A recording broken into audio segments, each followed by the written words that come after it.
सुप्रभात प्यारे बच्चों। धन्यवाद उस ईश्वर का जिसने इतनी सादगी भरी और खूबसूरत सुबह दी। प्यारे बच्चों, आज की हिंदी की कक्षा में हम ग्रामर यानी हिंदी व्याकरण का पाठ 1 भाषा और हम पढ़ेंगे। चलिए तैयार हो जाइए। प्यारे बच्चों, भाषा क्या है? जैसे अंग्रेजी भाषा है, हिंदी भाषा है, तो भाषा क्या होती है? भाषा असल में एक दूसरे को अपनी बात समझाने का एक तरीका है। हम दूसरों की बात कैसे समझें और अपनी बात कैसे समझाएं, वह तरीका भाषा होता है। जैसे कि आप किताब में देखें, एक गूंगा व्यक्ति संकेत के माध्यम से अपनी बात बता रहा है। संकेत, उसे बोलना नहीं आता तो वो संकेत के माध्यम से बता रहा है। एक छोटा बच्चा माँ से रोकर अपनी बात समझा रहा है। जैसे बच्चे को आपने देखा होगा, भूख लगी है या शुशु किया है तो वो रो के अपनी माँ को बात समझाता है। तो ये भी एक भाषा है। हम किसी भी तरह से जब अपनी बात दूसरों तक पहुंचाते हैं या दूसरों की बात समझते हैं तो वो एक भाषा का ही रूप होता है। इसी तरह से बात बोलकर, कहकर और सुनकर, समझकर भी हम एक दूसरे को अपनी बात बताते हैं। जैसे देखिए, एक व्यक्ति फोन पर बोलकर बता रहा है और दूसरा व्यक्ति सुनकर समझा रहा है, सुनकर समझ रहा है या समझा रहा है। इस तरह दूरदर्शन पर समाचार सुनाती महिला, ये मौखिक रूप है, भाषा का मौखिक रूप है। वो कुछ कह रही है और हम उसकी बात समझ रहे हैं, तो ये भी एक भाषा का ही रूप है। हम बातों को लिखकर या पढ़कर भी समझते हैं।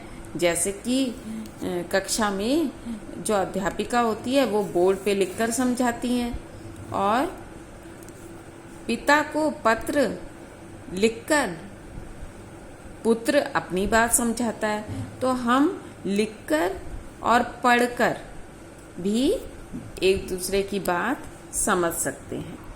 तो बच्चों, हमने ये जाना कि अपनी बात को समझाने या दूसरों की बात को समझने के लिए हम भाषा का प्रयोग करते हैं। अपनी बात को समझाने के लिए और दूसरों की बात को समझने के लिए हम भाषा का प्रयोग करते हैं। और शॉर्ट में क्या बोल सकते हैं? भाषा हमारे लिए विचारों के आपसी आदान प्रदान का महत्वपूर्ण साधन है। विचारों के आदान प्रदान क्या हुआ? इसका मतलब विचार यानी जो हमारे मन में बात चल रही है, विचार चल रहे हैं, उनका आदान और प्रदान। आदान मीन्स लेना और प्रदान मीन्स देना, यानी अपनी बात किसी को कहना और किसी की बात सुनना। तो भाषा विचारों के आपसी आदान प्रदान का महत्वपूर्ण साधन है। हम कैसे कैसे बात पहुंचाते हैं? इशारों के द्वारा अपनी बात समझाते हैं, बोलकर अपनी बात बताते हैं, देखकर या सुनकर बातों को जानते हैं, लिखकर अपनी बात दूसरों तक पहुंचाते हैं, पढ़कर लोगों की बात को जानते हैं। तो ये सब तरीके होते हैं अपने विचारों को दूसरे तक पहुंचाने या दूसरों के विचारों को समझने के। इस प्रकार अगर हम भाषा के सभी तरीकों को देखते हैं तो 2 रूप भाषा के हमारे सामने आते हैं, एक मौखिक रूप और लिखित रूप। यानी भाषा के मुख्यतः 2 रूप हैं, मौखिक रूप और लिखित रूप। मौखिक रूप में हम बात को मुख से बोलकर कहते हैं और कानों से सुनकर समझते हैं। यानी मौखिक रूप में बोलना और सुनना 2 बातें आती हैं। और लिखित रूप में हम बात को लिखकर कहते हैं और पढ़कर समझते हैं। यानी जो लिखा हुआ होता है उसे पढ़कर समझते हैं या लिखकर कहते हैं। तो यानी लिखना, पढ़ना लिखित रूप में आएगा और बोलना और सुनना मौखिक रूप में आता है। अच्छा बच्चों, अब आप बताओ, हम अपनी बात दूसरों के सामने किस प्रकार अभिव्यक्त करते हैं? हम अपनी बात दूसरों के सामने भाषा के द्वारा अभिव्यक्त करते हैं। संकेत के माध्यम से हम क्या कर सकते हैं? संकेत के माध्यम से हम अपनी बात दूसरों को समझा सकते हैं। चलिए अब अपनी बुक निकालिए। बुक में पेज नंबर 7 पे एक्सरसाइज दी है, उनको करेंगे। ठीक है, तो जो सही विकल्प है उस पर, सही विकल्प पर सही का निशान लगाना है। गूंगा व्यक्ति किसके माध्यम से अपनी बात समझाता है? लिखकर, बोलकर, संकेत से या रोकर। तो गूंगा व्यक्ति कैसे अपनी बात समझाएगा? संकेत से।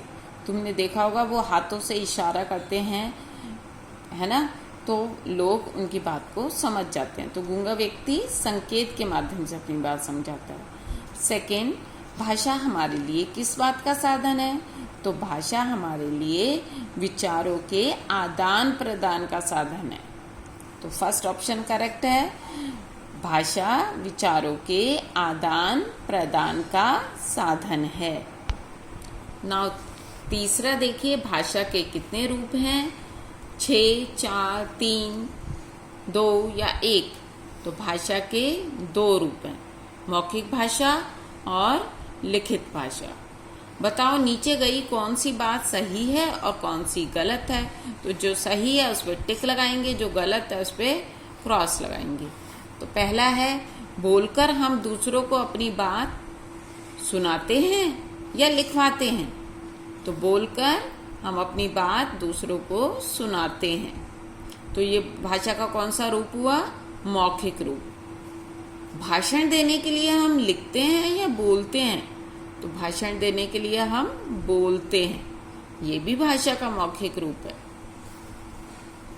घर पर आए पत्र को हम सुनते हैं या पढ़ते हैं? तो जो पत्र आएगा उसको हम क्या करेंगे? पढ़ते हैं। तो पढ़ते हैं सही है। पढ़ना क्या हुआ? लिखित रूप, भाषा का लिखित रूप। परीक्षा पत्र हम पास करते हैं लिखकर या बोलकर? तो परीक्षा पत्र यानी जो आपको क्वेश्चन पेपर मिलता है वो आप कैसे पास करते हो? लिखकर, उसके आंसर लिखकर। तो बच्चों फिर एक बार और पुनः आप समझिए कि भाषा के 2 रूप होते हैं, बोलना और सुनना ये मौखिक रूप है, पढ़ना और लिखना लिखित रूप है। अब लास्ट एक्सरसाइज देखिए, दिए गए चित्रों में भाषा का कौन सा रूप दिखाई दे रहा है?